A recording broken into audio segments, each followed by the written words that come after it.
Good morning, everyone. It is day 3 or episode 3 of Junk Drawer Art with Miss Riley. I'm Miss Riley. I hope you guys had a great time outside yesterday making some beautiful leaf prints. I saw a lot of examples that you showed me. They look great. I hope you didn't run into any stray cats or have any severe water accidents. But today we will be inside. John and I are inside. We're in the kitchen. And we're going to be making something fun that can help you with fine motor skills and creativity in the kitchen with some simple items that you should have in your pantry. So today, I figured a lot of moms and dads might be home today.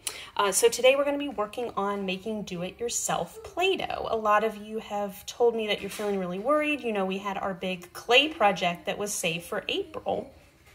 And that could be delayed a little bit. We might have to change it. So I wanted to give you the chance to make your own dough so you could experiment with some of the techniques that I like to teach in art class at home. Now, I don't expect you to have clay. Clay is a natural material that humans have been using for thousands of years. It's a combination of very fine rock and dirt particles and minerals that are in the earth. So clay is a natural resource, and clay is different from state to state and country to country.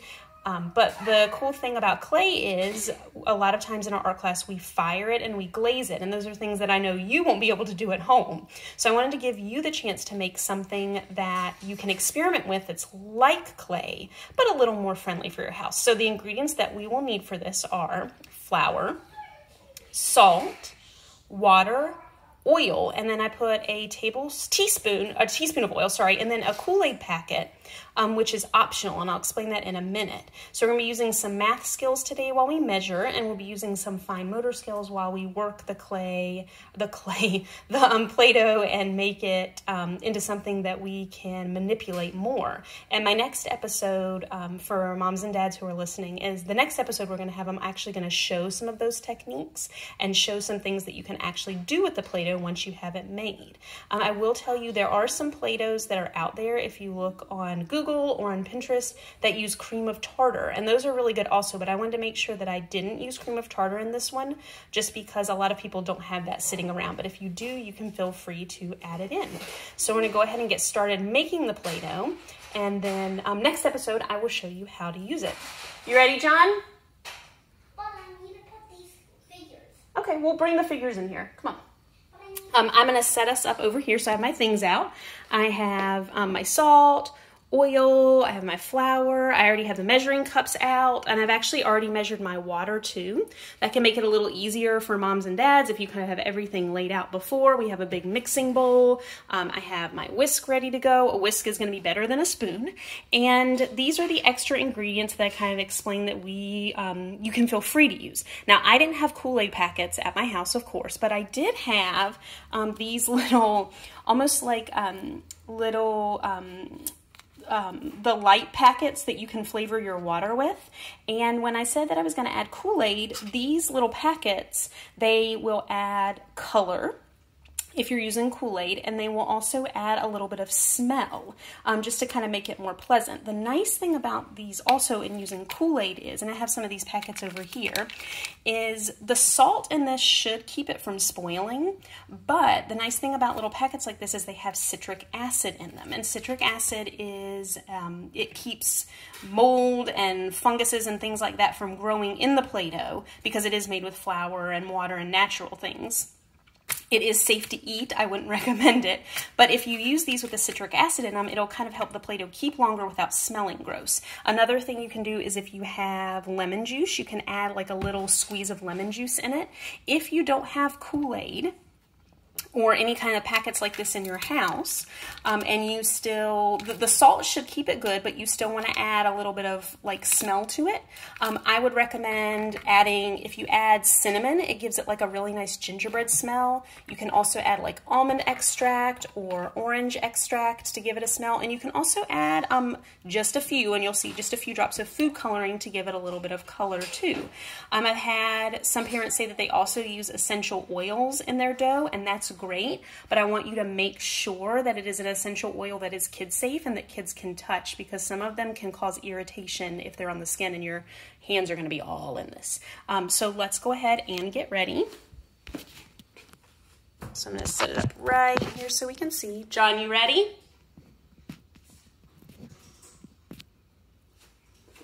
John, Yes.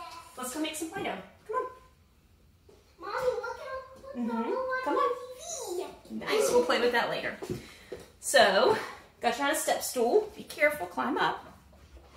So John, we have our recipe over here, all right? So the first thing we need is a cup of flour. Which one is our flour? Nice. All right, so here's our 1 cup measure. Unbleached?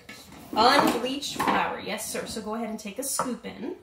We want to make sure that it's level. So if you need a little help scooping, I can help you too. Whoa. I know. We're going to tap it so we can make sure it's nice and level. All right, you ready to dump it? Nice. I'm going to put the lid on this. That's a lot of flour. It is. I'm really big. You are a big boy. All right, so the next thing we need is a half a cup of salt. And we use a half a cup because a half a cup is smaller than 1 cup. And if we had 2 of these half cups, they would make 1 whole cup. So it's half of that cup. So here's that. Here's your salt. All right, are you going to hold it or are you going to pour it? Hold it. You want to hold it while I pour? All right.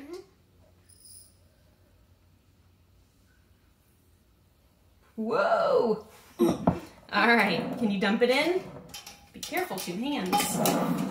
Nice. And then it says that we need a half a cup of water. So I have a half a cup over here. Just like we had a half a cup of salt. This is just a half a cup. Oh, it's okay. It's not going to hurt you. Can you go ahead and dump that in?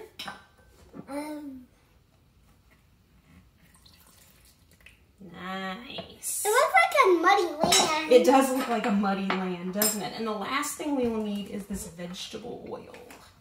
Yeah, are you gonna pour the oil or are you gonna hold the cup, or the spoon?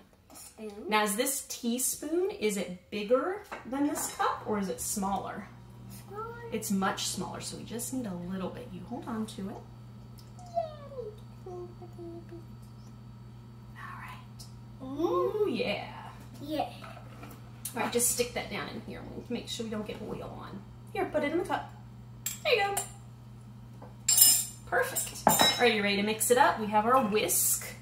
Okay. Yeah, stick it in there. And we're gonna mix it up just a little bit to get some of the particles mixed together. And you guys are gonna see, can I show them? Yeah, it's kind of runny and grainy. It looks a little bit like mud, doesn't it? Yeah. All right, you ready to add a little bit of flavor in?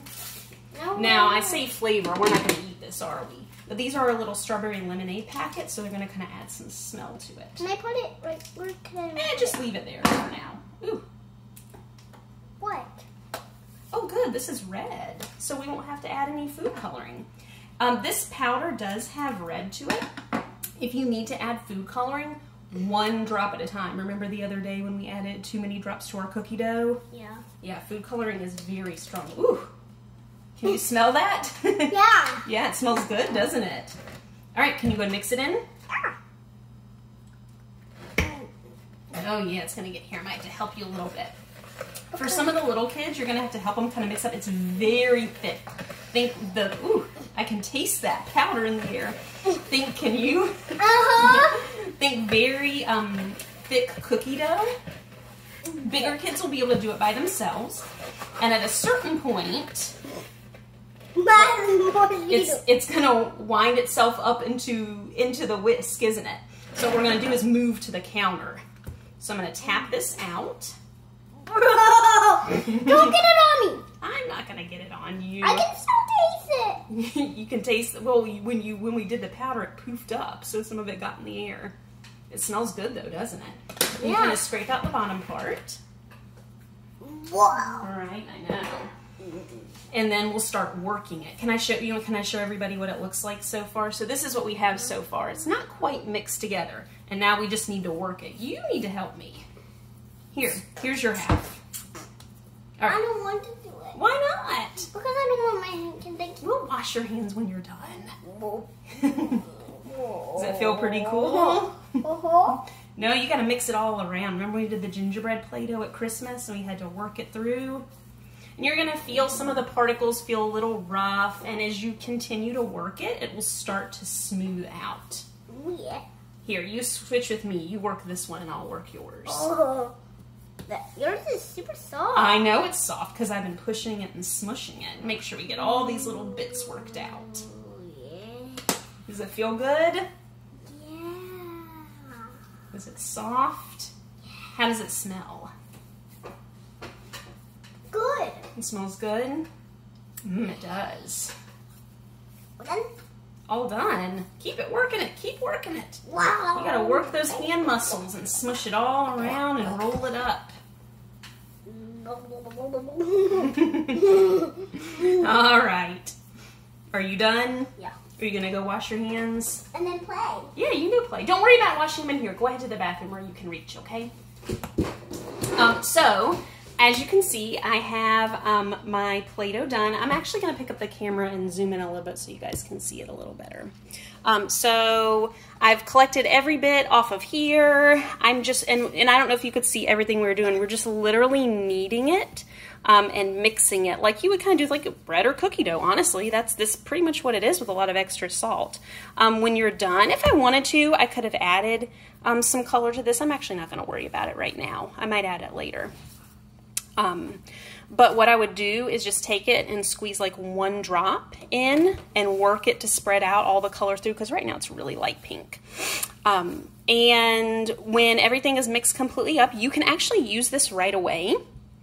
Or if you let it sit out, it will harden up a little bit, and it just needs to be stored in, you can store it in like a plastic bag or a Tupperware container, or any airtight container. If you leave it out completely, it will dry out just like Play-Doh, but it's not going to be fun clay dry out. It's going to be kind of brittle and gross, just like little chunks of Play-Doh get.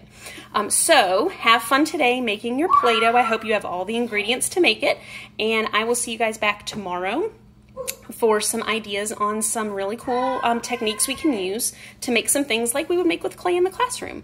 As always, please leave comments if you have any questions, if you want to show me anything. You can contact me on Facebook, or if you are one of my students, you can send me a picture of you doing your work on Dojo. Have a great Saturday, and I'll see you guys tomorrow with some more tips. Bye.